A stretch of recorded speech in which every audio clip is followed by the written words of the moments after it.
વલસાડ તાલુકાના ગોટિયા ગામથી એના ગામ જતા રસ્તા પર એક્સપ્રેસ હાઈવેના અંડરપાસ પાસે પુરાણ કરેલી માટી અચાનક ધસી પડી.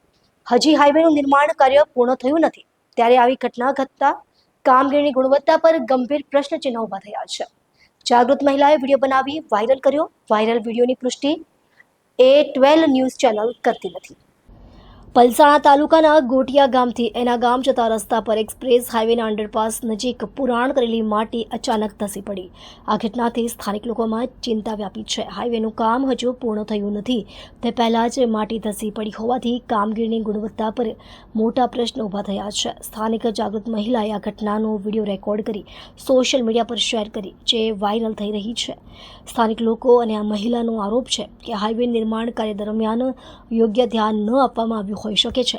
માટી ધસી પડવાની ઘટના ગંભીર ભૂસ્ખલનના ભયની તરફ પણ ઈશારો કરે છે. ઘટનાની જાણ થતાં સ્થાનિક પ્રશાસન અને NHAIના અધિકારીઓએ સ્થળે તપાસ કરી છે. તેમણે કહ્યું છે કે આ બાબતની વિગતવાર તપાસ કરવામાં આવશે અને જો કોઈ લાપરવાહી જણાય તો કાર્યવાહી કરવામાં આવશે.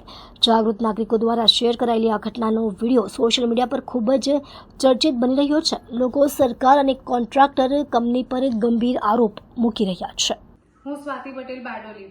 આજે જ્યારે હું એનાથી નિરંતર પાસ થઈ રહી હતી ત્યારે એના ગોટિયા અંદર પાસ આવે છે તો ત્યાંથી પસાર થઈ રહી હતી ત્યારે મારી નજર અત્યારે દિલ્હી મુંબઈ એક્સપ્રેસ વે બની રહ્યો છે અને ટૂંક સમયમાં જ એનું ઉદઘાટન થશે અને આવનાર દિવસોમાં હજારો વાહનો ત્યાંથી પાસ થશે. તો ત્યાં જે અંડરબ્રિજ છે, અંડરપાસ, એની ઉપરની વોલ તૂટીને નીચે પડી ગઈ છે અને એની હાલત ખૂબ જ ગંભીર દેખાઈ આવે એવી છે, કારણ કે હજુ તો આ ખુલ્લો મૂકવામાં નથી આવ્યો અને આવનાર દિવસોમાં આ રોડ ઉપરથી હજારો વાહનો જશે અને ત્યારે આ રોડની હાલત કેવી થશે એ જોઈ શકાય છે. કારણ કે અંડરપાસની પુલ જે ખરો એની વોલ અને વોલને અડીને આખી ભેખડ ખસીને નીચે પડી ગઈ છે.